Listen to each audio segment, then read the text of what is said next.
Hi, my name is Ben. It's been 1 year since my last con. Welcome to all the other addicts out here. So last night, I always have plans on these things where I sort of think up something to talk about, and I didn't have anything to talk about. As I was laying in bed, so I go, well, I'll dream about it, right? And so 3:30 in the morning, I get a phone call, which, when it's raining in LA and you got a just turned 18-year-old driving a 1981 Datsun 280ZX. Oh no! It's not the phone call you want. So anyway, it's fine. There was no problem. Just somebody was out past their curfew, so I had to kick his ass over the phone. But he's 6'5" now. Good luck with that. Okay, so if you look back in Farscape episodes, season 2, there's this little tiny baby, not even a baby, but he was a toddler that goes, "Hi, Dad." In the Look at the Princess trilogy, those two kids were my actual kids. So the little tiny one there, little cute toe-headed thing, he's no longer a toe-head. He's 6'5", dark, football-playing monster. Was out past his curfew, so I had to kick his ass over the phone. But anyway, this is what because I'm gonna go really long. This is why I don't do Twitter, right? Because I can't say anything really in a short fashion. Nothing. 140 characters. I haven't even got past hello. I'm like one of those alien species. No, I'm like an int. That's what I am. I'm an int. There you go. But it got me, so anyways, I was up and I was thinking, so I started reading my book, right? And I'm reading Bill Bryson's, I always like to bring a book to introduce to people because I'm a big believer in reading. Read young, keep reading, read through your life. I'm reading Bill Bryson's Made in America. Ooh. Anybody read it? Anybody? Highly recommend it, particularly if you've, of course Angie's read it. Isn't it awesome?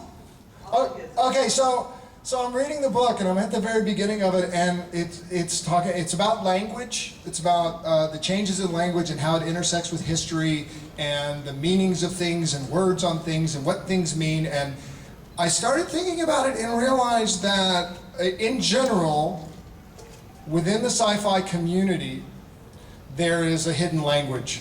You guys all understand the same kind of language, which is maybe why you gather together in these places, because you understand one another. And your friends and family don't. But it transcends into the larger culture. Like if we talk about the dark side, everybody knows that's a sci-fi reference, but we know if we talk about My Precious, right? Like My Precious, even 10 years ago, if you called someone My Precious, they're not going to look at you like, what? Like if I call my wife My Precious now, she knows that she's actually a dark evil force. It's actually become more accurate over time. But it did, it got me thinking about this and the legacy of sci-fi, and then you start thinking about, so what's Farscape's legacy gonna be, man? What's it gonna be? Farting helium. Crichtonisms, right? That's the one that I want to slip into the mainstream culture like malaprop. I'm sure it was named after somebody, like America. Like, where did the name America come from, right? Vespucci. America's Vespucci. Exactly. So here's a dude who's a merchant. There's a merchant that is on board a ship that's sailing around the Americas. The dude does nothing. He's a passenger on a ship, right? 50 years after he dies, they write a story. They write a story about him, which then a guy who's making a map is looking for a reference because they're calling it something else, and he goes, and the name is America, so then it becomes America. And now we wake up hundreds of years later and we say America, and it evokes all of these amazing things, right? I'm sure Michael Crichton is rolling over, he's mad about it right now that I want Crichtonism to be the thing. But that a Crichtonism is something that you say to someone else, they don't understand what it is you're talking about. It could be funny, it could be poignant, but they don't understand. And I realize that many of us walk out into the world and we say things and we're talking, it's not gonna be the dark side, but it might be, oh yeah, for all you, And only a specific number of people are going to understand, or no one is going to understand us. I come here to be understood. just here looking for a little understanding. But this is, this is what occurred to me at 4 o'clock in the morning, which is of course why I don't write a lot of scripts, because no one understands them. But I have to say that one of the great things that I get from this, and hopefully you guys get it as well, and you get it more with one another than you'll get it with the guests. I mean, the guests at these things, euphemistic guests. I'm a guest. Some of them will absolutely understand what you're talking about. They'll understand the questions that you're asking. They'll understand your references. But I loved that about Crichton. I loved it about Crichton, that Crichton was quite literally one of us. He's one of us. He literally is, probably wearing a t-shirt with a comic book thing on it. My daughter gave me this. And my daughter also gave me the Bryson. She's an English major and she's smarter than me. And she's a girl, so obviously smarter than me to begin with. But I love that about this, and I love that about John Crichton, that he was saying all these things that we think. He was going, he was like literally. I mean, think about like this. We all know what that means, right? Live long and prosper. In fact, the general population knows what that means. But there was a period of time where nobody knew what that meant, right? And there was a period of time where nobody in this room would know what a Crichtonism is. And at this point, probably a few of you know what a Crichtonism is, and probably exercise that on a daily basis, and people look at you like you're nuts. And I sort of feel like with Farscape, as looking back at it, that the Crichtonisms, which I didn't invent, by the way, I made up a few as we went along, but Rock O'Bannon and David Kemper and myself and Ricky Manning and other people and the directors came up with these Crichtonisms, that they were a geek community and they were writing for us. So I'm really happy to be here, how many years later, talking about Crichtonisms and talking about America and American, and realizing that in 300 years there'll be, the capital of Crichton, the country. No one will not know why, or it'll be Browder, and no one will know, and no one will know that I didn't do anything. But it's that amazing thing about this journey of humanity and language and stories that we tell, that the stories become more important than, the stories are more important than the truth of Thanksgiving. I was reading about that. The truth about Thanksgiving is so far from what we're taught in schools. That to the degree that it doesn't matter what the reality is, that the story will endure. So 300 years from now, they're going to know who Luke, and they're going to know about the Force, and they're going to know about live long and prosper, and they're going to know that the needs of the many outweigh the needs of the few, not because someone else said it first, but because Spock said it. And what a cool thing it is to be here and to share this kind of stuff. That's my monologue. That's what happens at 3:30 in the morning when your son stays out too late. Thank you for coming to Phoenix. So normally at this point in the experience, we start taking questions. Do we have a mic for people to take questions? We don't even need a mic. No, we've been doing pretty good with that one. Yeah, but mics are fun. When you get desperate, like when you're standing in front of a group of people, say, this is my protection, but then you can play with them. And John Barrowman would be doing other things. For those of you who saw John Barrowman here last year, Oh yeah. never stay in a hotel room next to John Barrowman. I've told that story, I'm sure some of you have heard it, but I won't retell it unless forced. Okay, so you met John. He's a really nice guy. Yes. He's into an alternative lifestyle. Yes. He's gay, Yes. proudly so. I was at a convention in Germany. Oh my. And see, this is the great thing about John Barrowman. He won't mind me telling these stories because he's the most shameless person I've ever met. An okay kisser. Nowhere near good as other people, but yes, I have kissed John Barrowman. I know. And here's the thing, like, I coach high school kids. And I coach at a Christian high school. And I have to be careful because, the internet being what it is, by the time I hit the pavement back in California, they'll be, oh, coach, no. No, you didn't.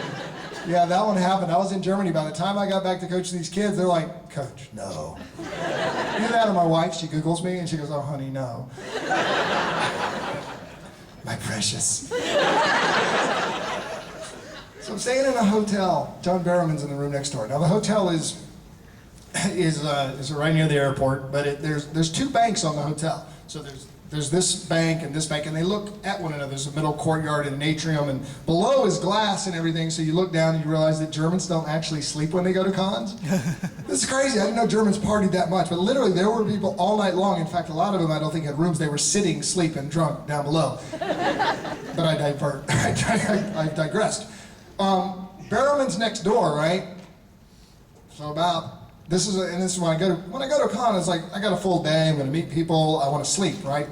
Just like last night, I wanted to sleep so I can be compos mentis the following day. About 2 o'clock in the morning, I start hearing a thumping.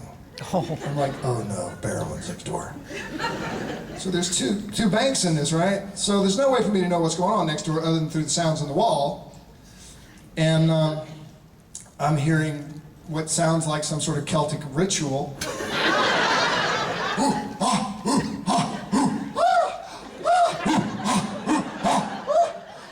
And there's a thumping, rhythmic thumping. I'm like, oh no, my imagination is that. And I'm thinking, this can't be what I think is going on. No, please, no. Because of the two banks in the hotel as we get back to, there's glass windows, right? And it's nighttime. So there's reflections, right?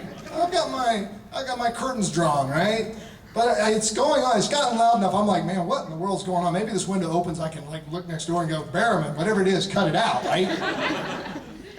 I open my shades and there's a massive reflection like a mirror, and I see directly back into the room next to me and the curtains are open. The light is on. There is John Barrowman, naked. There's another person, naked. And they are dancing.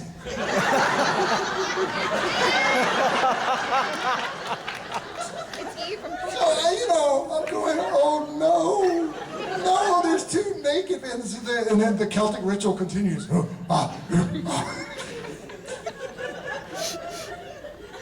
I probably shouldn't say who was with him naked. He's already said it. Oh yeah, it was his co-star. It was this female co-star. Yeah, from Torchwood. And they were dancing around the room for hours naked. Now, I only got the reflection, but every German on the other side got the full view of Barrowman. I guess the moral of that story is be careful what you do at conventions because you never know who's watching. I see John the next day, right? And I'm thinking, okay, he's going to be really embarrassed about this. Oh, no. No, he was fine with it. He was cool with it, which of course is why he tried to copulate with me on stage in Germany, Dusseldorf. That wasn't me, that was a story about someone else. Michael Shanks did that. That's the Barrowman story. Any questions? Great, let's go get drinks. Yes, whatever, just stand up, yes. So how did the whole transfer from you and Claudia Black go to SG1 happen? I mean, Large sums of money. Yeah. going, but the miracle of both of you going was... Claudia had done the show. She'd already done an episode with Michael Shanks and had reported that she had a great time. And I ran into Michael on a plane on my way to Vancouver. That's my wife calling. Uh-oh. Man, turn off your phones when you come in these places. Actually, someday I'm just going to we're going to have an internet conversation instead of talking. We're still going to get our phones. We're going to tweet one another.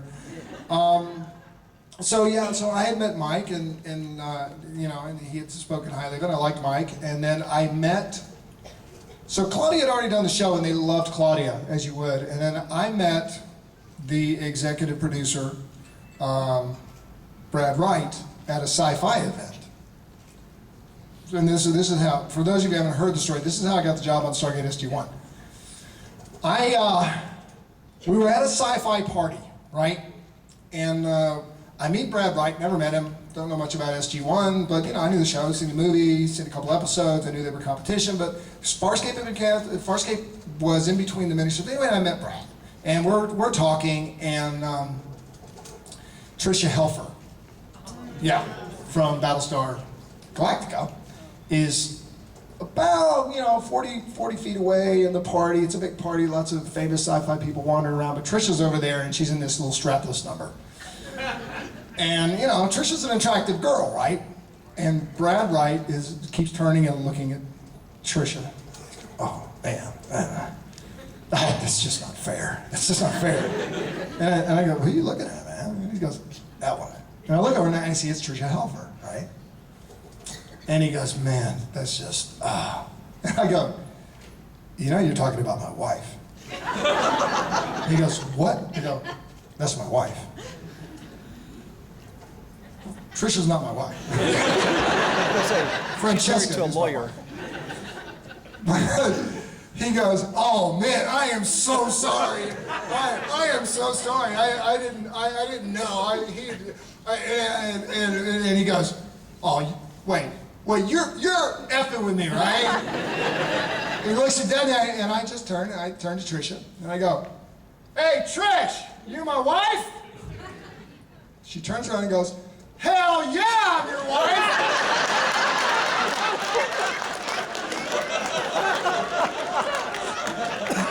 Oh, I'm so sorry, man. I'm so sorry. I go, no, man, she played my wife in a TV show. I'm just effing with you. That's how I got on Stargate. Yeah.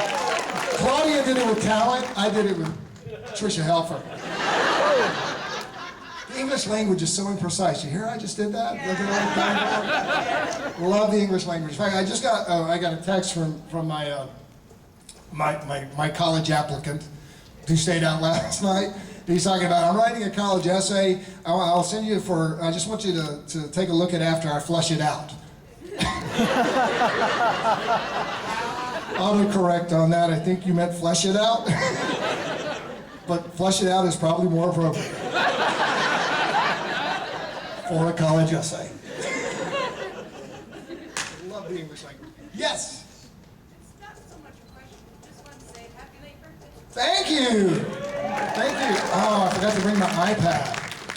Oh, I have a picture of what I did on my birthday.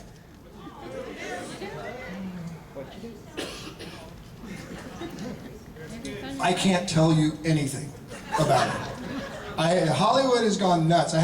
I literally have to sign on a number of, you have to sign an NDA, non-disclosure agreement, to audition for stuff. I have auditioned for things that you have to sign an NDA on, but I'm working on something that I have an NDA, non-disclosure agreement, so literally I can't talk about it. I have a photo, but I didn't bring it with me. Aww. But that's what I was doing on my 52nd birthday, and basically it means I'm going to be young forever. That's all I'm saying.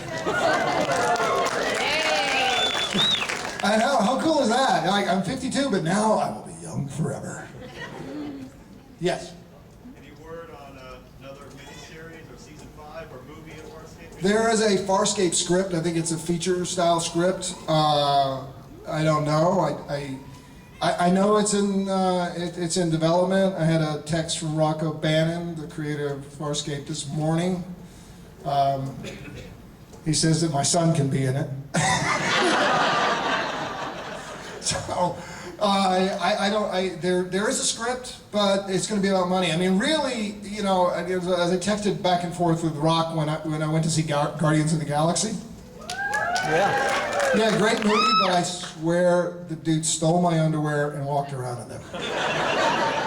I went to the movie and I was like, this is great. You stole my stuff. That's mine. That's my Crichtonism. See, I'm worried. We got to get Crichtonism out there because I'm afraid it's going to become a Quinnism or a Star-Lordism. Yeah, I mean, I love the movie. I think it's great. But hopefully, now that maybe somebody realizes that they've actually done at least, the prequel to a Farscape movie, do the next one. I actually think I need to be Star-Lord's daddy. Hell yeah! Because at least, morally, philosophically, and artistically, I am Star-Lord's daddy. Yes. largest Muppet ever made and the smallest Muppet ever made. What's it like working with Muppets? Muppets. Well, they would take umbrage on that. They don't call themselves Muppets. Sorry. They call themselves advanced animatronic characters. No, it's awesome. They really, I've said this before, they're better than a lot of actors you work with. Well, not a lot, one or two. They're better than one or two actors. No, they're because they're controlled by people. And you know, interestingly enough, as we move forward and Hawking becomes concerned that we're going to, you know, perish at the hands of AI, which we might. That's a realistic concern. You know, will actors be replaced with AI? Or will they merely be replaced with puppeteers? This is part of the conversation. Like, you could take my image from any age, and now you know, no, it's not going to be very long. They'll be able to manipulate it. So they could continue Farscape the series. I just wouldn't be paid. You know, just, hey, look, there's John Crichton. He's young again. Oh, he's gorgeous. That's what my wife did. You know, so that, but ultimately, the puppets are not an AI. They're acted, and they're acted by people with their hands, you know, and their emotions, and they're interpreted. So it's a human being that you're working with. They're an extension of the human being. So it's exactly like working with an actor, except for the fact that there's 5 of them on the floor, and you just don't look at them. You look at Rigel in the eye, not Johnny Eccleston in the eye. You know, otherwise it looks like you're looking at the puppet's crotch, and then it gets a whole different thing. Like, ooh, what's Crichton looking at? You gotta be careful of that on t-shirts. Do you guys have that? Like, when you walk around a con and you're like really into people's t-shirts, be careful, guys, with looking at the girls' t-shirts. That's what I'm saying. I meet people, and first thing I want to do is look at their t-shirt, right? Because, you know, I'm wearing my t-shirt. But I want to look at people's t-shirts because I like well, not all the things you guys like, because there was a dude in a furry outfit here. But I only hear stories. I've never participated. But it might be a fun way for me to go to a con one day. Just show up, see the whole furry scene, see what it's about. See if it's true. Is it true what they say about furries? You know what I mean? It's like one of those myths. You guys understand this. If I walked out on the street and started talking to somebody about furries, you know, they wouldn't understand what I'm talking about. It's a Crichtonism, but right here. Yeah, man, you know, walk around like a furry, figure it out. That'd be awesome. Could be scary. Might see things I don't want to see. They have flaps. You can invite John. Oh, okay, there's a question over here. Yes. Seeing as who Wright does do a lot of drinking with other characters, if you were to drink with anybody in any TV show, movie, series, who would you want to drink with? Wow. If I could drink with any character in any TV series? Holy moly. Well, see, now immediately you're going to like Trisha Helfer or something like that, but that's a whole different drinking. That's a different kind of drinking. Oh, wow. You know, you kind of maybe want to drink with one of the doctors. I'm going to go with that. I think actually Chris Eccleston's doctor on a bender in time, that would be awesome, wouldn't it? Because first you'd start drinking, and then you'd get in the TARDIS, and you'd be like flying a TARDIS while there's like DUI, DUTTI. Sorry, you're driving under the time travel influence. Oh. I have to get the acronym right on that, but yeah. I wonder if there's a Time Lord edict about not flying and time traveling while drunk. How did they pull me over? The sirens. Yeah, they got. First there's the TARDIS, and then like a bigger TARDIS comes along. It's an NSA TARDIS. It's not a police box. It's a CIA box. No. What you're really asking, because of the imprecise nature of the human language again, is you're asking how did I end up working on Doctor Who? Oh, you're being literal. Wow. Yeah, so the CSA would have their own TARDIS. The NSA. KGB TARDIS. That's no moon. Police box, man. Like, seriously, you know, they're gonna, like, they will remember the police box. Only they won't call it a police box, it'll be a TARDIS. 300 years from now, the word TARDIS will still live in the English language and police box will be gone. Next question.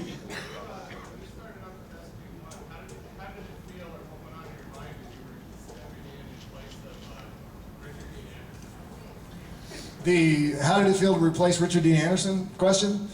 Yeah, the one I tiptoed very gingerly around that question for years and years. It felt great, man. They were so happy to have me and have him gone. It's like, oh, thank God, Browder showed up.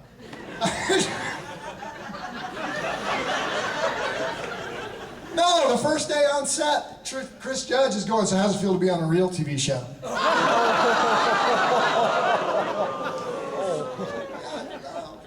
That's reasonable. They spent more money than we did.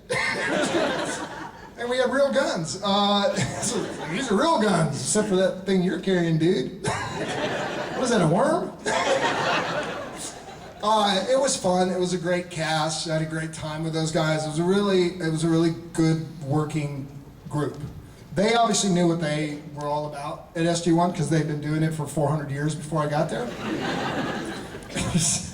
Back when they were naming America, SG1 was still going on. And so I came into a very well-oiled machine, but it was great fun working with them. Mike's a really hard worker. Chris is a lot of fun. Amanda's fabulous. And then I got Claudia, Claudia came along for the ride. I followed her there. So it was great. Yeah, it was good fun. I don't know, what do you think it'd be like? How'd you like to replace Richard Dean Anderson? You could do it, dude. Because I think the leader of SG1 needed a beard. You know what I mean? More manly sort of thing, less that sort of, because if you had a beard, that would really say special ops, wouldn't it? You know what I mean? The Air Force was, Yeah, because special ops, they kind of do their own thing, right? The Air Force always would want to rein us in a little bit, but now that I know more about the military, and I want to think of myself as special ops, yeah, I should have had a beard. That would have, then they'd have known the difference between me and Michael Shanks. Oh wait, he had the beard. See, you guys get this stuff. You understand what I'm talking about. When I talk at home, no one understands. Or at least they don't listen. This is an unnatural occurrence. Do you understand that? To stand in front of a group of people and have them not only listen, but understand? It's not right. It's awesome. I'm gonna go like this. Yes, you. Did you come up with the finest saying on SG1? We finally got the band back together. No, I did not. That was Robert Cooper. Rob Cooper came up with that, and I was fine with it because it's a Blues Brothers reference, and so I'm all about my pop culture. Where does that pop? See, when we talk about pop culture, we know immediately it's popular culture. English language again, right? Yeah, but but that's one of those things that resonates with people like me that really dig the Blues Brothers. You know what I mean? I just wish we had actually played music. That would have been cool. I had been on the tambourine.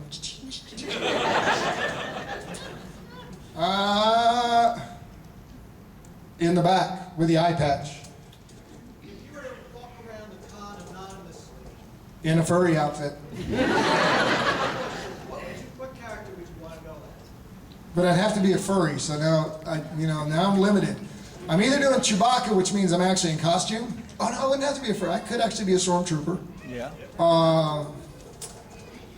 What character would I go as? See, originally I would have said, I would go as Kirk, but I've done that on screen, so I can't.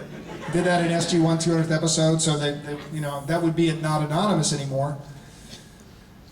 Ooh. Would I go as aliens? The Easter Bunny.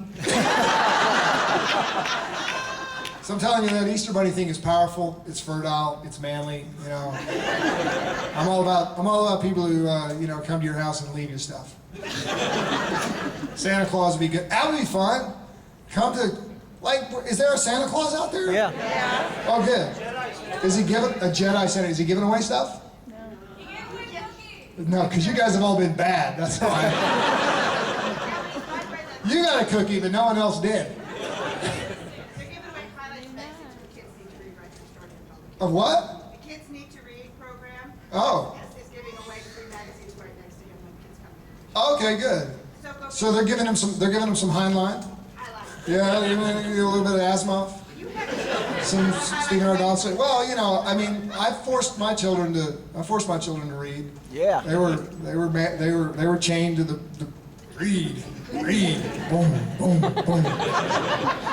They're both pretty precocious. I think I'd start them off on. I'd start the boys off on Ender's Game.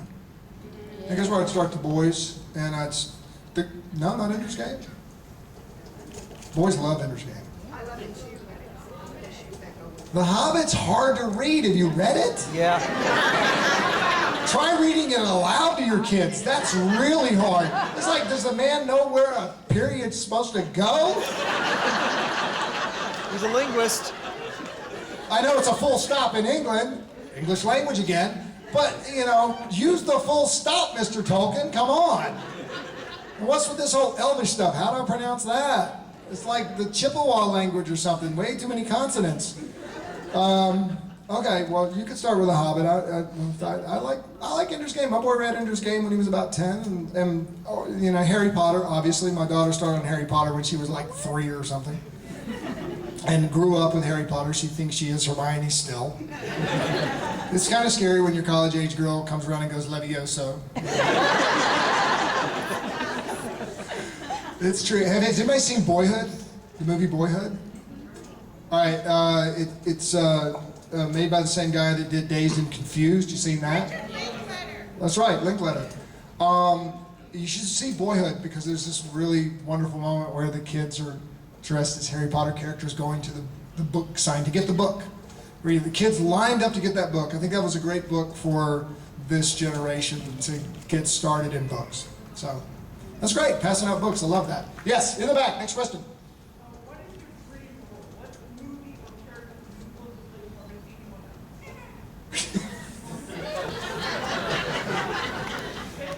to play for My dream role usually has a check with it, So, seriously, you get this question all the time. They go, so why did you take the job on Farscape? Because they paid me? I really, I've tried to answer this question over years, and I always answer it dishonestly.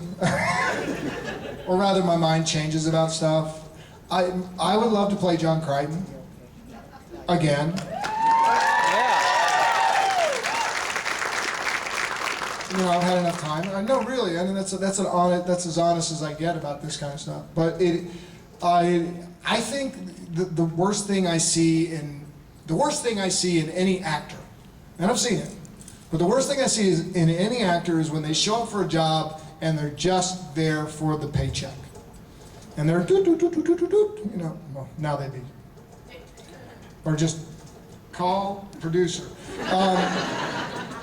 And they're phoning in their performance. They're just there for the check. They don't care. They barely know their lines. They haven't read the script. I go to places and an actor who shall not be named had not read the script at all. Had a big part, not read the script. I don't understand how you do that.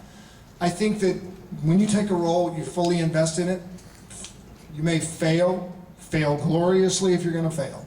Fail gloriously. Do that in everything you do in your life. Dare to fail gloriously. I've said this for years. It was my mantra on Farscape was let's fail gloriously, which I kind of stole probably from a book about that. Throw your whole being and your might and your energy. Throw your entirety at the things you do in life. If you're going to raise children, raise them. If you're gonna be an actor, be an actor. Do your job. Do do it fully, do it wholly. You want to be an accountant, fucking grind those numbers, but do it with a passion, and good stuff comes back. Not always, because eventually you will fail. We all fail. You know, even presidents fail. You know, and supposedly these are the best amongst us. But you know, a project, wow, particularly a project which is so weird like Farscape, or you know, when they went out to do Star Wars, you had to say this is going to fail and fail big. Nobody wanted to pay for this. No one wanted to pay to do this movie. Are you kidding me? Space opera?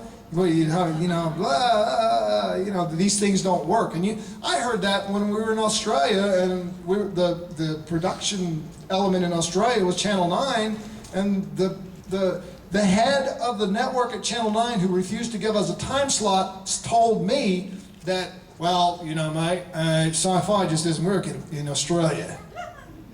He told me to my face, sci-fi does not work in Australia.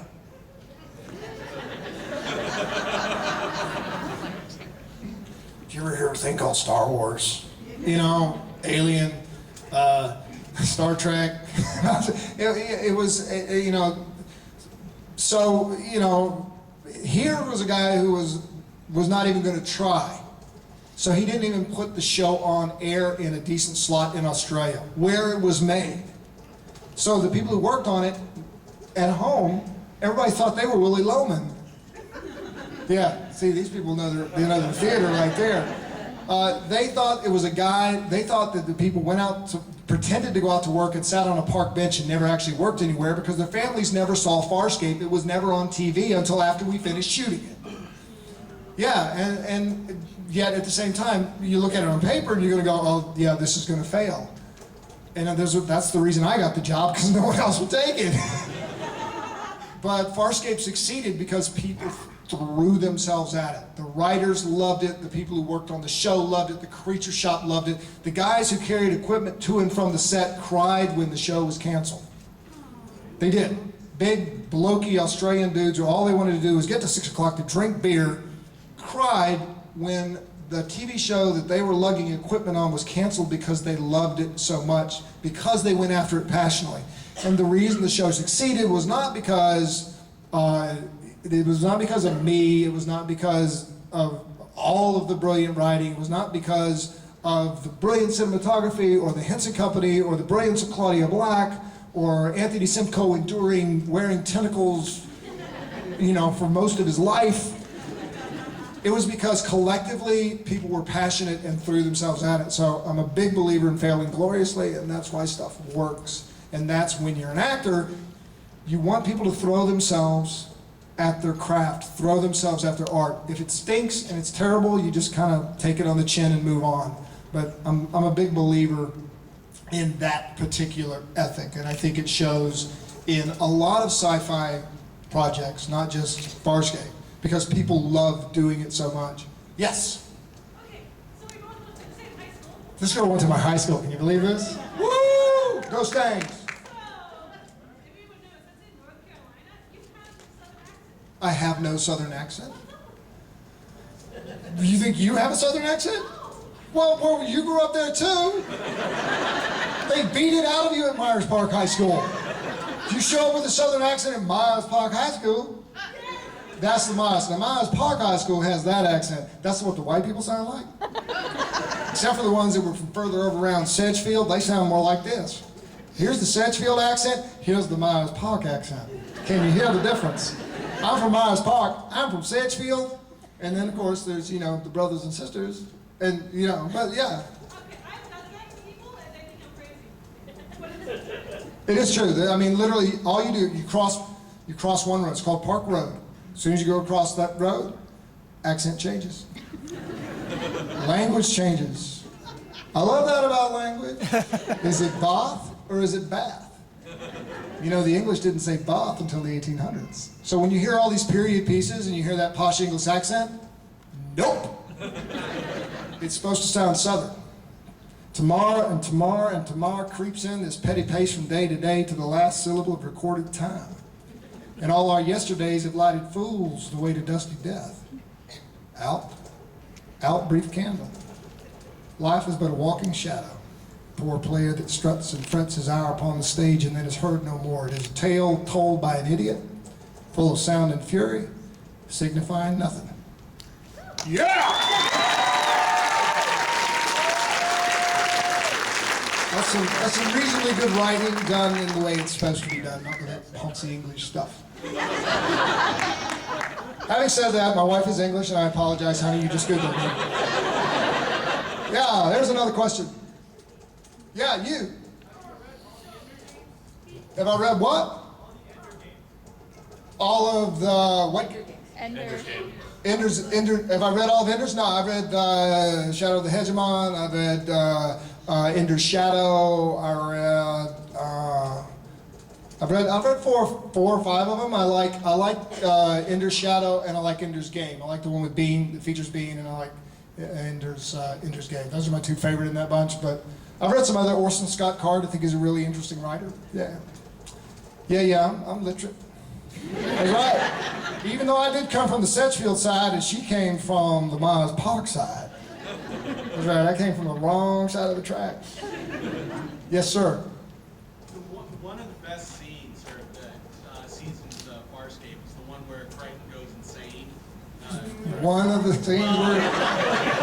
How much of that was improvised, and how much...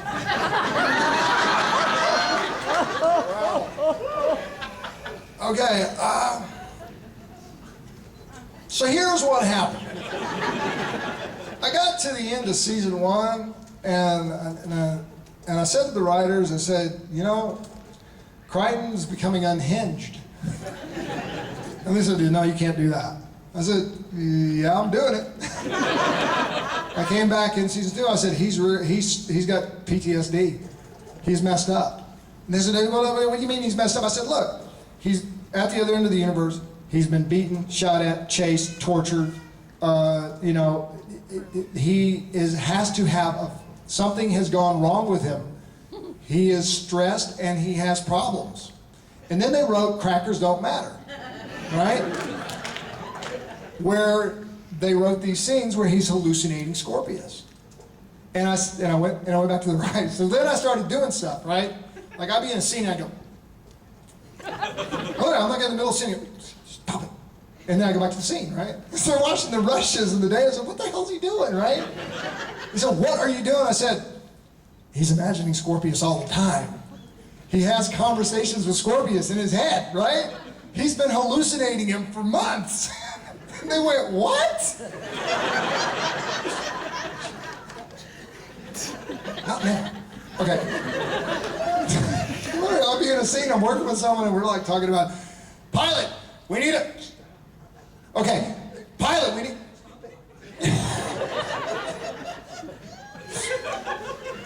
God bless the writers, how they endured me, I'll never know. And so, David Kemper, who was running the show, said, no. Yes! I got it! And so we kind of backfilled the story, right? We backfilled the story so that the implant, the Harvey clone, the neural clone, which was the science part of it, got put back into the story, and then we carried that forward. So the writers justified what all the really bad acting I was doing, the writers justified. Now, I got to say something at this point, that the way we worked on Farscape is so much more like the way films used to be made. And it's the way that television is made to a certain degree. The further we get in Hollywood to all the visual effects, you literally will go on a set, they will pre-vis effect. They will dictate how it is shot, nothing can change because we've already built the CG, right?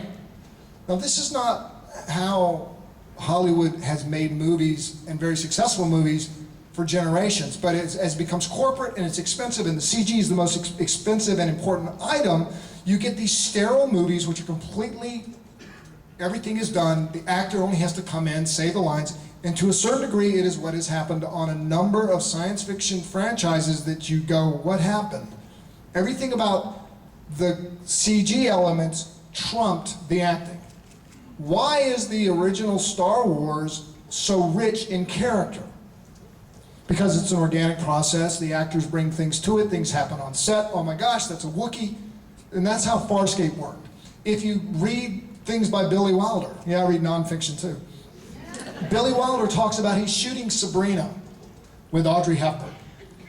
Well, when in Hollywood, they used to come out and they would do a movie, and here's how they did the movie. Yeah, we got an idea, and we're gonna do this thing, and let's start writing a script, and we got a train over in Fillmore, we'll use that, and you know there's that waterfall because it's running right now because we had rain, so we'll put that in, we'll put this in, and yeah, go ahead and start working on the script and we'll start shooting. Billy Wilder was shooting Sabrina, they were halfway through the shoot. And he goes to her on a Friday and says, I need you to have a bad day. She goes, what do you mean you have a bad day? He goes, I don't have any pages to shoot on Monday. He hadn't written the second half of the script. He had only gotten up to the point where they had shot, right? This is a great classic movie. And it's Audrey Hepburn. He goes, and she goes, well, because he says, if they realize that I've fallen behind in my writing, they're going to fire me. But they're not going to fire you. So could you really have a bad day so we can finish the day and the studio doesn't know that I don't have the pages to shoot on Monday? And so she doesn't. She, comes out of her trailer late, she flubs her lines, the day goes long, he writes the next 2 weeks over the weekend. And that's how great movies have been made. And it's how great TV is made. So with Farscape, like if I was working for a network and they started seeing some of the stuff we were doing, that's not to say we didn't make mistakes. We did, and Hollywood has made mistakes in big movies as well.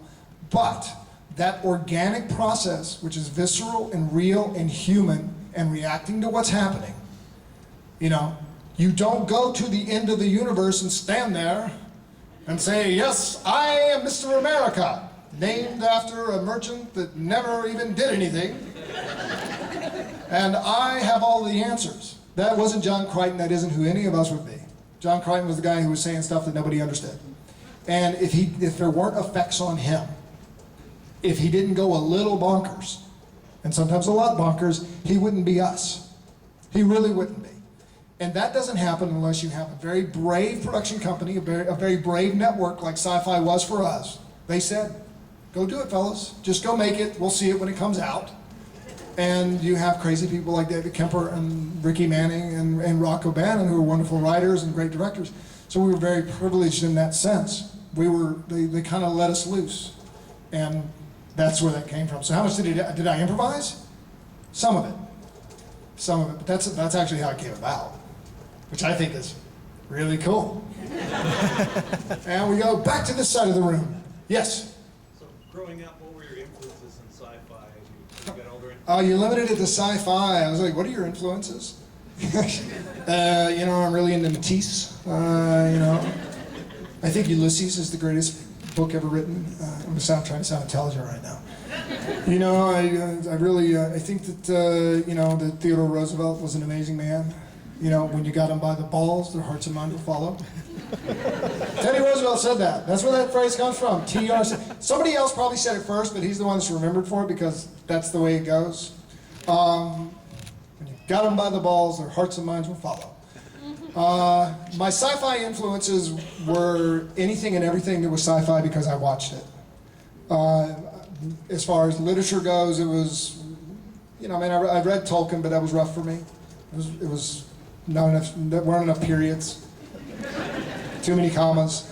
But I loved Stephen R. Donaldson's books when they came out, and I loved, I loved the highlight stuff. I loved Dune. I loved all that stuff. As far as if it was sci-fi and it was on TV or in a movie, I would watch it. I had one of my greatest upsets in my life was there was a Jerry Lewis movie, and I'm trying to remember now. It's about a guy that goes to the moon, and I'm trying to remember the name of it now. Way Out. Yeah, Way Out. Or Way Out, right? Way Out. It's a Jerry Lewis science fiction movie. Jerry Lewis science fiction movie. If you haven't seen it, you really need to see it. I didn't get to see it because my dad wanted to watch the football. I know, right? He's like, so no, and there's only one TV in the house. Not like today. I can't stream it. So literally, it was the one time it was on, and I actually watched it about a couple of years ago. I watched like half of it and went, I didn't miss anything. It was awful, but I watched the first half of it. I streamed it, man. You can get it line. So yeah, no, I waited. The first day that Star Wars came out. On the Saturday, I was in for the first showing. I sat through for 2 consecutive showings. And then I showed up at home and I got in trouble because I was late. And they didn't have a cell phone to track me down like I tracked my son down in the middle of the night. I told him he had to get his ass home. Poor kid. Oh, man. See, here's what's going to happen, right? This is the internet age. I'm telling you a story. My son's going to go to school on Monday. And somebody's going to say to him, I hear you were in trouble on Saturday night. Friday night. I hear you were out late. Where were you, man? I'm not saying where he was, but I might have done the same thing. But not me, maybe. No. Next question. So how did you get the part on Doctor Who? I was quite pleasantly surprised to see you there. Doctor Who, true story. When they began filming Doctor Who, the reboot, with Russell T. Davies, the one with Chris Eccleston, he sat down the writers, he handed them a box set of Farscape, and said, watch this, this is where we want to go. Or something to that effect. Anyway, he locked the writers in a room, chained them up, fed them kibbles, and made them watch Farscape. So years later, when they were looking for someone that could be authentically American, which we know what that means, right? Now I'm an American, I'm a guy that didn't do anything on a boat thousands of years later, now it means something to us. But yeah, so that's how that happened. So I got a call, and they said, do you want to do Doctor Who? And I was like, let me think about it. Yeah. Because my wife's English and she grew up on it and my kids have been weaned on it. And it was interesting when I told my kids, right? My daughter was in high school at the time, basically a grown person, very smart, bright and brilliant. I went to her and I said, so I got a job, I've got to go away for a couple of weeks. But it's a cool job. And she goes, what is it? I said, what's the coolest show ever? And she starts naming shows, she's naming shows. And I go, nope, nope. Nope, nope. And then finally, she goes, so just tell me. I go, Doctor Who. She goes, Daddy! This is a very eloquent, composed, 18-year-old girl. And she lost her bottle when she heard I was doing Doctor Who. It literally, of like all the things that every now and then you get a job that like raises you to a certain stature within a certain group. And for my daughter, at that moment, I had made it.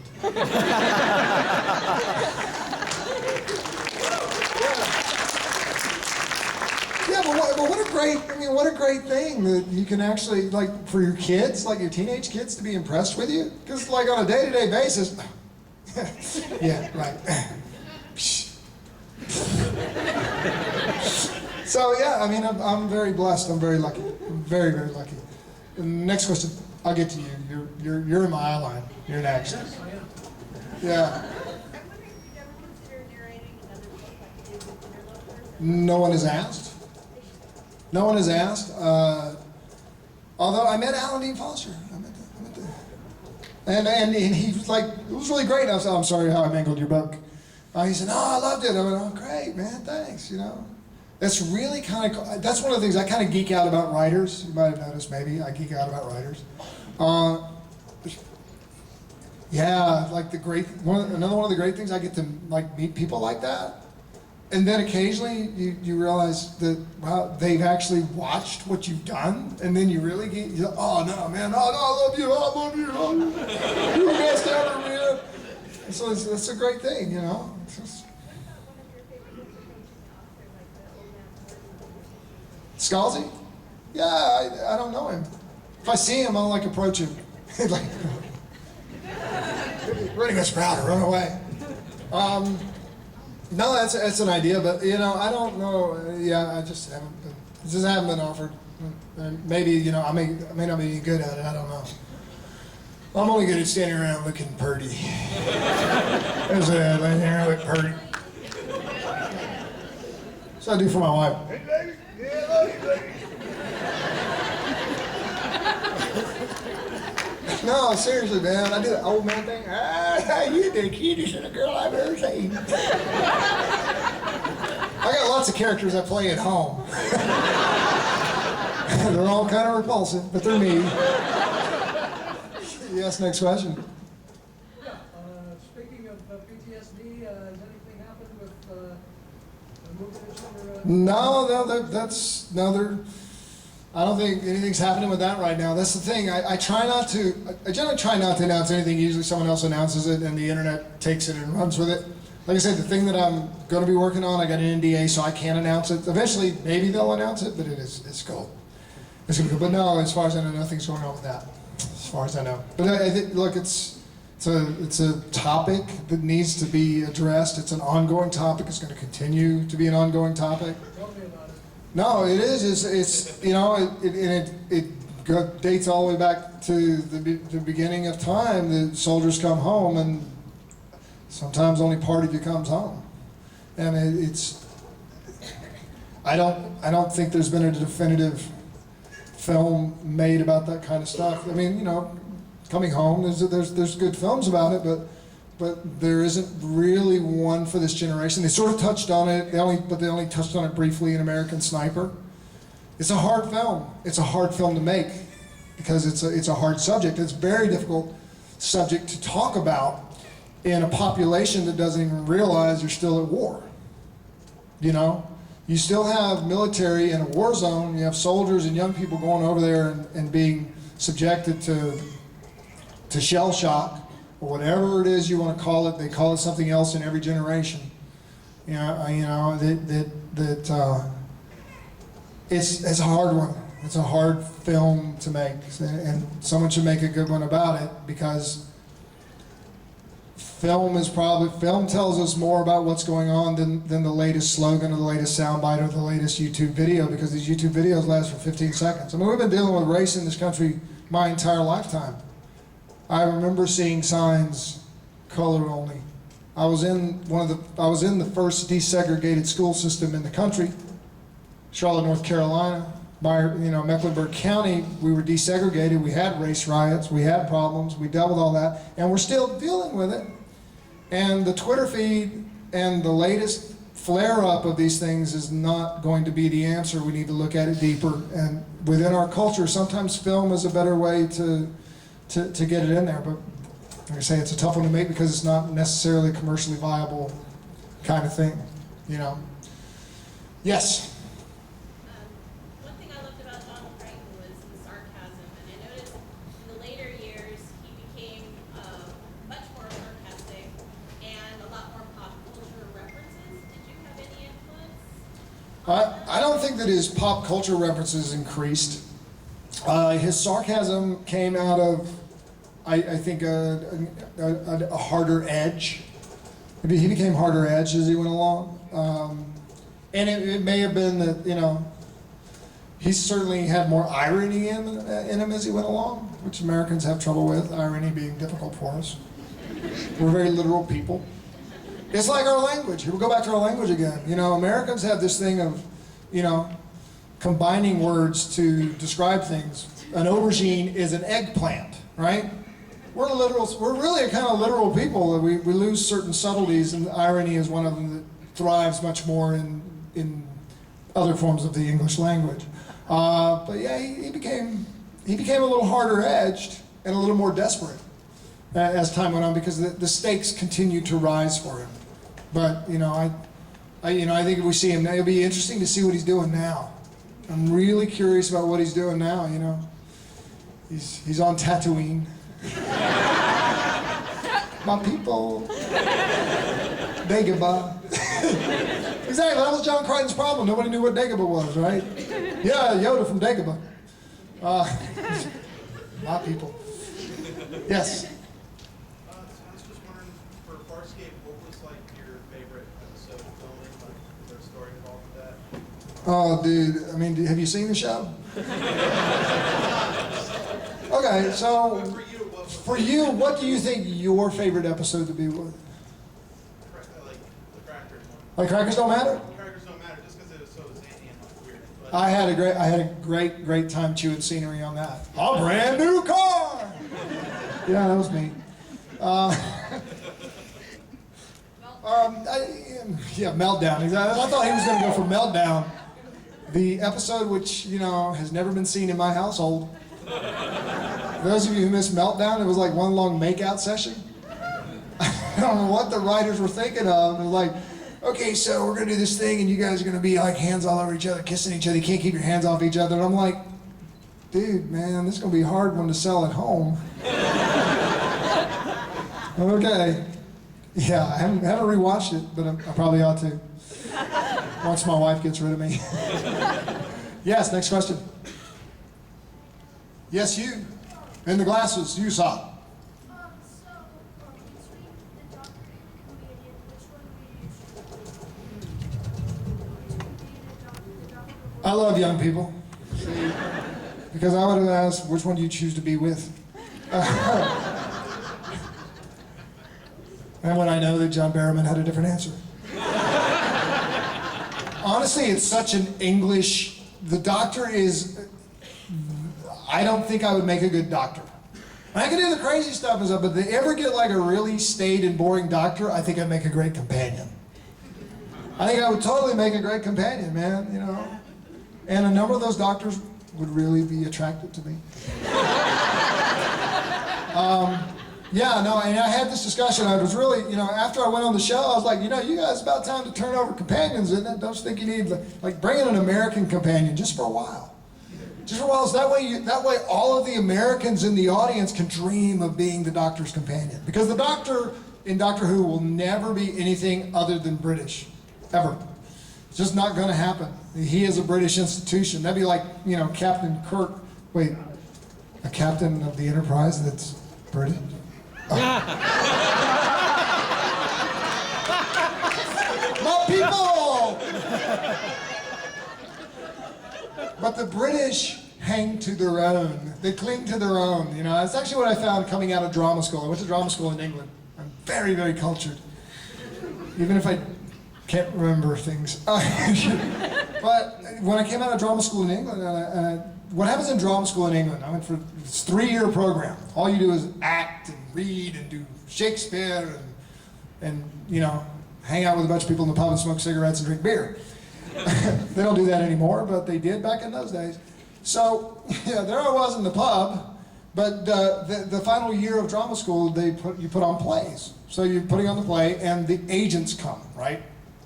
So and it's a big deal because you're doing theater, and I was doing it. I did a play, it was in the round, and I was naked for about a scene.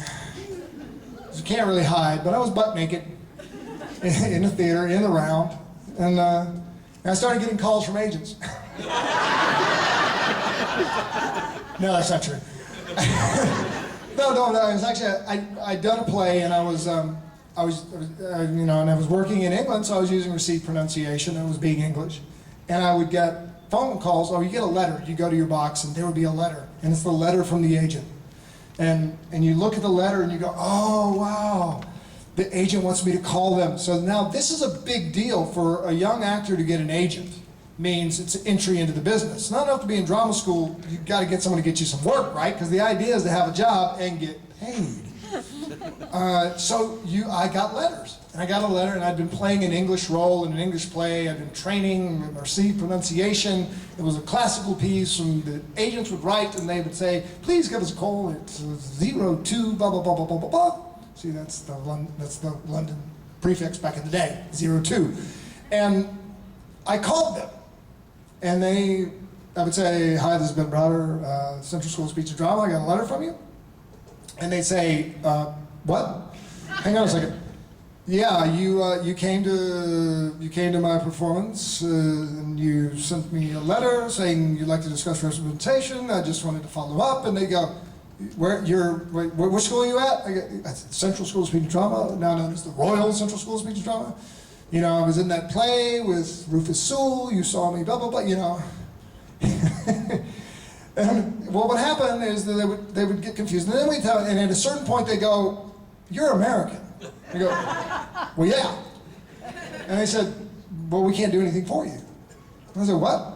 I said, no, it's okay. I'm married to an English girl. I've got the right to work here. I'm actually already in British equity, and they go, yeah, but you're American. And I go, what? And I go, but you saw me in a play and I was doing English, right? And you didn't know I was an American, so I can play English. And they said, no, you're an American. Literally would not take me on as a client because I was an American, and an American cannot play an Englishman. So the doctor will never be anything but British, and I plan to be the companion. Well, Ben, we're at 5 minutes. We're starting in 5 minutes? I know I came early, but... Unfortunately, we have to end in 5 minutes. Why? Oh, your schedule. I mean, who's on after? Who's on second? What's on second? I just I want to don't make sure know. that Third base. do you have photo ops, or do you have? I probably have. Do I have photo ops? Yeah, I don't want to. Autographs. I have autographs. Yeah, so Well, everybody wants an autograph is sitting here. Now there's an idea. Do the signing while doing the thing. Oh yeah. So that, you know, when you ask this question, you get to ask a question and you sign an autograph. We can take it, unless there's someone immediately on after me. I'm having way too much fun. Unless you guys need to go. No. All right, then stand up for a second. Get your legs. You know, you don't have to sit on this. Don't, I mean, if your butt's tired and itchy, just this is a 7th inning stretch. Yeah. Really, we're going to be teaching aerobics in here later. This is the portion where the kids can go to, the kids will go to the preschool function. Now, you know how they have it in churches where the kids come for the beginning and then they leave and then they really talk about God? Yeah, if you need to take the kids out, that's all good and fine. We're gonna change the subject a little. We have people that can teach them about other things. Okay, so I'm gonna make another sweep of the room. Sure. On questions, if there's any more questions, otherwise we will wrap it Well, up. I actually have a question for you. Oh, you want a question? I do, if you don't mind. You did this yesterday. He's like, okay, so I'm going to be helping you with your panel. Yeah, he's I'm like, go ahead, take it. What are you going to do? I'm sorry, man. Stand here and look pretty.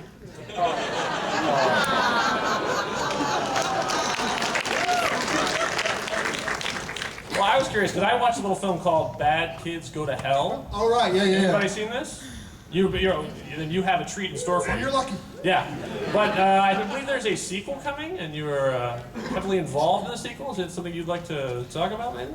Okay, so I did a small part in a movie called Bad Kids Go to Hell, T.O., right? And they decided they wanted to do another one, and they asked me if I would come on board, and I was like, well, you know, I kind of did the first one, I'm not sure. And then they asked me, do you want to direct? Oh. Yeah, okay, I'll do that. So I directed for the first time in my life this summer. Yeah. I still don't, I have no idea how it's going to turn out yet. I've seen, we've just finished the first assembly in post.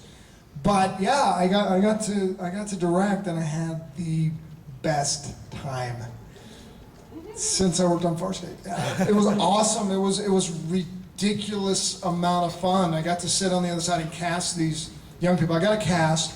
I got a great young cast. So it's set in a high school. Bad Kids Go to Hell, but with a 2 instead of the T.O.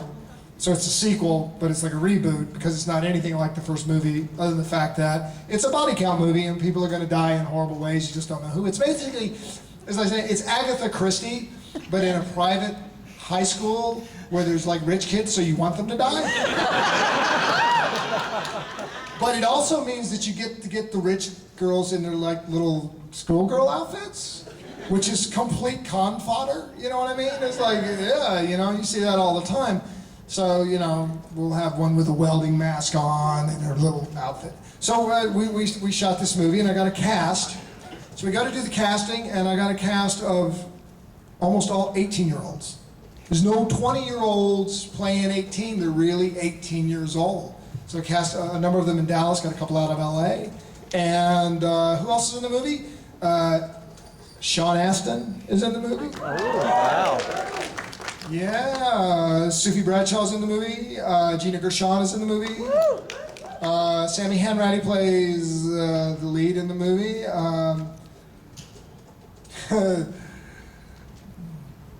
Yeah, so it's a pretty interesting group of people. I got some fun stuff, and we had a great time shooting it. It was pure chaos and pure joy at the same time. I don't know how the project's going to turn out. I'm not responsible because, again, like these things, there's thousands of moving parts and thousands of people going on. But I did have an incredibly awesome time working with these young actors and going, yeah, let's put the camera here, right? Oh, awesome. Okay, now we're going to do this. All right, yeah, I don't want blood over here. Yeah, that's great. Oh, no, more goo, more goo. I do have one very gooey scene. So, and the Farscape people will appreciate that. Like, oh, that's gross. Awesome. Yeah, so I directed that, and we're in post, and we've got to add some of our CG elements and put some funky music on it and tighten it up, and it was a lot of fun. It was a lot of fun. I highly recommend that you direct a movie. It's so choice. If you have the means, you must direct one. Ferris Bueller's Day Off, right? Yeah. My people. Look at you shaking your head over there. No, man. Should we tell the story? You know you want to tell the story that we had today, right? Which one? We're talking about a Hawken 50 caliber, right? We're talking about a Hawken 50. This is really, it's not appropriate, but his timing on it was so good. So I'm going, and he's saying, I want, would you like a Hawken 50 caliber? I go, yeah, but I don't know what I'd do. My wife's a pacifist, and what would I do with it in LA? Because if I shoot something, the rule in my house growing up, you shoot it, you eat it. Okay, so he's been in Iraq for the last 10 years on and off, and his whole experience with guns. So I'm talking about you shoot it, you eat it, and he goes, yeah, man, I've been in Iraq, and you can't eat an Arab.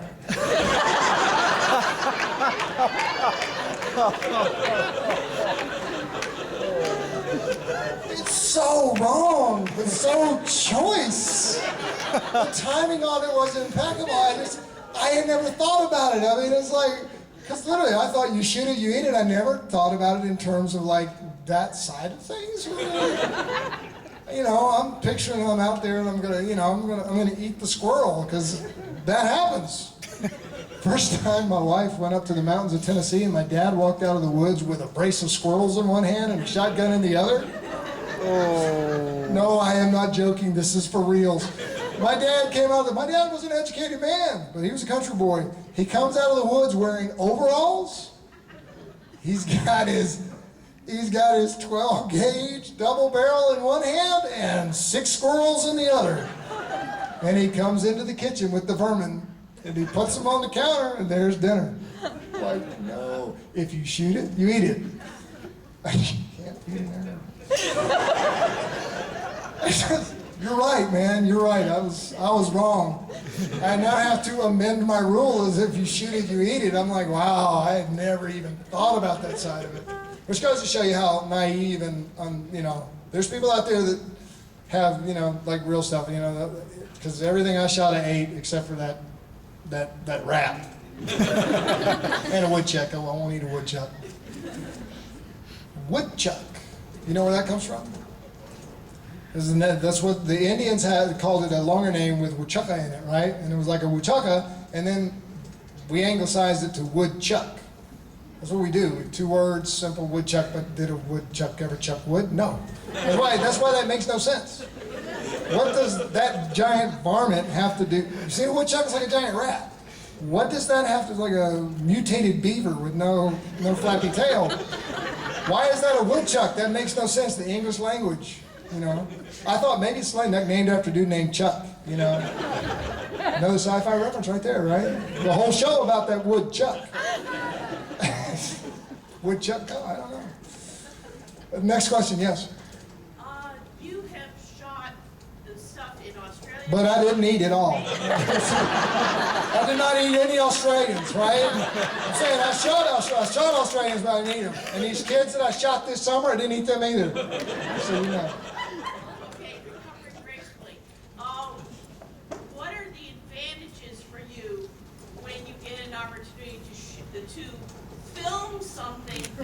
In Australia, what's the advantage? Great surf.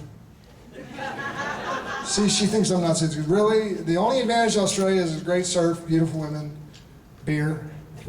The exchange rate can help, but not right now. So, Not okay. anymore. The advantage to shooting in Australia from a creative standpoint, at the time that we shot in Australia, don't know what it's like now, it may have changed, is that the Australians are used to dealing with budgets that are usually pretty tiny. Star Wars hadn't come in yet. They had done Matrix. They hadn't done Moulin Rouge. So that you talk about an industry which is very adept at making a dollar go a long way. They're very creative, very adventurous. It's an egalitarian society. So the advantage of shooting there is you can get bang for your buck, and you also got a creative energy that you can't get with a bunch of union guys standing around going, "Don't touch that, that's my job," right? Because the film industry can be like that. The film industry literally be like, you be on the set and someone, you need to move the chair like 3 inches, and so you start to move the chair, and that's somebody's job. They look, don't touch that chair, I got it. And they go move the chair. Australia doesn't have that going on. So like, if we were doing a scene with Rigel, there wasn't like a puppeteers union that said, I can't help with Rigel. So there's literally scenes where I'm working with Rigel, where I'm in close proximity, right? And I got my hands on him, right? But the puppeteer can't get around that, so I'm actually doing Rigel's hand while strangling him and talking to him and puppeteering Rigel's little 3-finger hand, right? So I'm responsible for Rigel's brilliant hand acting. It's the reason he's a little fey at times, and otherwise strong. Yeah, that was a great place to work. Next question. So with the exception of your role in The Killer Within, you seem to usually play military type or someone with a gun. Yes. Is that something that you do or are you type of that? Obviously, having grown up in the South, in that culture, I'm comfortable with a weapon in my hand. They're very dangerous things, but I come out of the tradition where you learned about weapons, you learned about guns, you learned their purposes and meaning from your father, your grandfather, your uncles, and anyone who was older than you. That you knew how to. The first thing they did was they'd bring the weapon in and they would let you clean it. Then the next thing they did is they would let you carry the weapon. And then they would finally let you shoot their weapon. And by the time you were 11, you got your own gun. But by that time, you had been around gun safety for over like a decade. You'd been around gun safety, So I'm comfortable around weapons, so I don't know, maybe I really should carry a gun into every audition I do. Yeah, no, it's just harder to get guns through, security these days. I actually did have trouble getting through security when I carried Winona across the border. I came to do a TV show, and I carried a pulse pistol in my bag. And I'm coming through security, right? Not on the plane, but actually literally coming through customs, right? And these dudes, pulled me out of line and, didn't strip search me, but almost. And it was because I had a pulse pistol in my bag. So it's even hard to travel with prop weapons. And these days, when I started in Hollywood, they used to search your car, your bags on the way off a lot, because they didn't want you to steal computers and scripts. These days, they search you on the way into the lot. That's what happened with 9/11. What changed was they used to be worried about what you were going to steal. Now they're worried about what you're going to bring in. And it may be a reasonable worry, but I don't think it's as reasonable as we make it out to be. We're vulnerable in a lot of ways in a lot of places. But I don't really get why the NSA feels that I shouldn't be able to disable the GPS on my phone. You realize that prior to 2004, you could disable the GPS on your phone, right? Your phone tracks you everywhere you go. They can have a record of you no matter where you go. And then during the worries that we have, when every day it's an Amber Alert, where every day there's an orange, we're DEFCON 2, and you'd hear it in the airport, and every day you get tense. In a healthcare bill,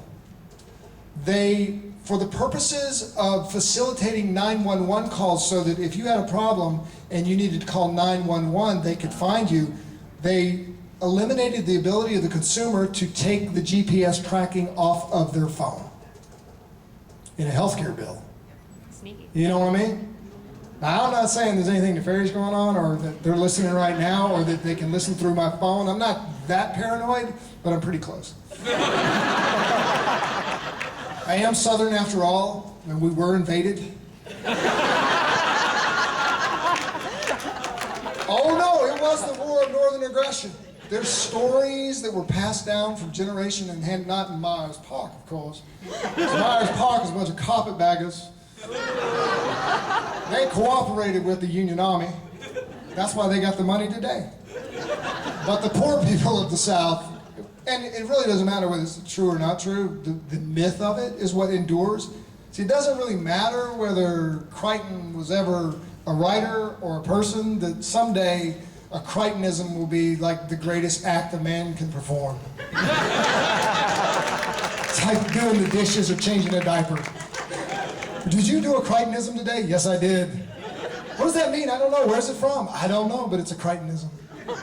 That's awesome. Love the English language. But yeah, the myths of the South pervaded the culture that I grew up in. I used to hear stuff, I'm like, really? Really? Really? And then I found out that the county that I come from, first off, it's real near Shiloh. So if you know anything about the Civil War, you know what a mess that is, right?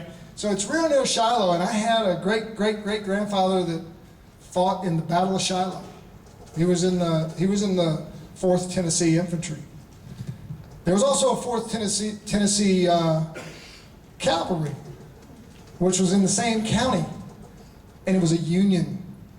It was a Union unit. They had a Union Cavalry, 4th Tennessee, and the 4th Infantry was on the other side. So the east and west side of the county down on the Alabama border in Tennessee, Mississippi border near Corinth.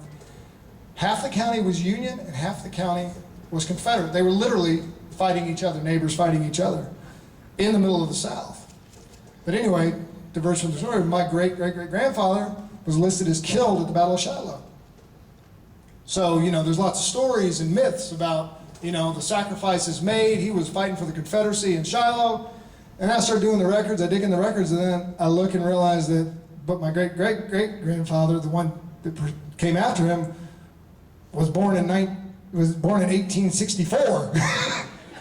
Shiloh was 15 miles from the house. He literally ran away from the battle, was listed as killed in action. No, he literally was deserted from the Southern Army. I come from a long line of cowards. Yeah. Cowards live. The military history. What? Cowards live. I know, but I'm thinking, he literally, I can see him right now. He was a scout in the infantry. I can see him. He's like creeping up there through the woods with his hawking 50 cal, right? You know what I mean? And he's looking at this, and he sees the steamboat come down the Mississippi with all the Union soldiers, and he goes, I got cotton to plant.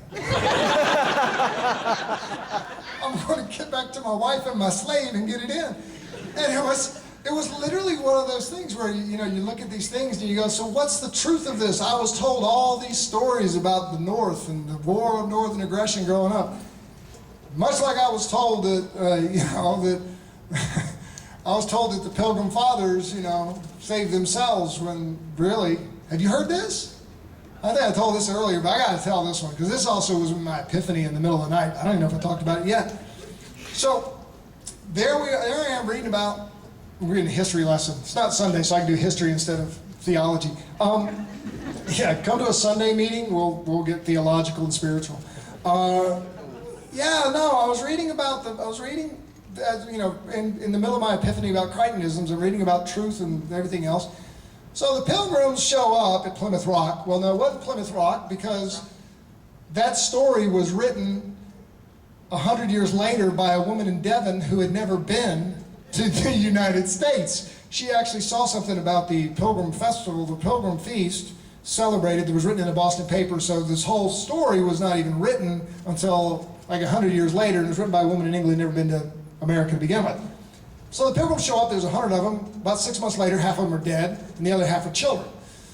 How are they going to survive on the land? They didn't have any guns, they didn't have a plow, they didn't have a fishing line. They're in the wilderness, and it's a bunch of merchants and bankers and non-agrarian people trying to live in the wilderness. They're separatists, they weren't Puritans, they were separatists. So they're starving in the wilderness and they get saved. They get saved because they're able to speak to someone who's a Native American. The Native American happened to be an Algonquin Indian. Now, if you know anything about that language, which I didn't until I read about it, it's impronounceable. I read every word I read. It's got all these consonants strung together. You can't say anything in Algonquin, right? So they obviously weren't speaking the native language. It was a native speaker that came to them and saved them. Basically, he knew enough English to communicate with them. And you're thinking, well, wait a minute, aren't the Pilgrims the first one to land on Plymouth Rock? There weren't any anybody else around, right? No, this guy had been captured by a bunch of fishermen 20 years before, had been hauled back to Europe and been made a slave. He had been a slave in Spain, and he'd escaped. And they captured him again, he was a slave in France. 15 years he's a slave in Europe. They haul him back. He escapes back, manages to get back to where his tribe used to be. They've all died of smallpox. He joins this other tribe, becomes the chief of the tribe. And now these white people show up on the shores, and they're starving to death. They can't plant, they can't hunt, can't fish. The guy who was enslaved by the Europeans knows enough English to communicate with them and teach them how to survive on the land. Wow. So, I mean, you think about these stories and about what is really going to be remembered. And you think about, what was I taught in grade school? All I know is that the force is with you. And that's what they're going to remember. Well, I'm afraid all good things must come to an end. So you get this extra half hour. Shut me down. Thank you for coming. It's a great time. I appreciate you guys. He's been Browder. Let us know. Wow, yeah.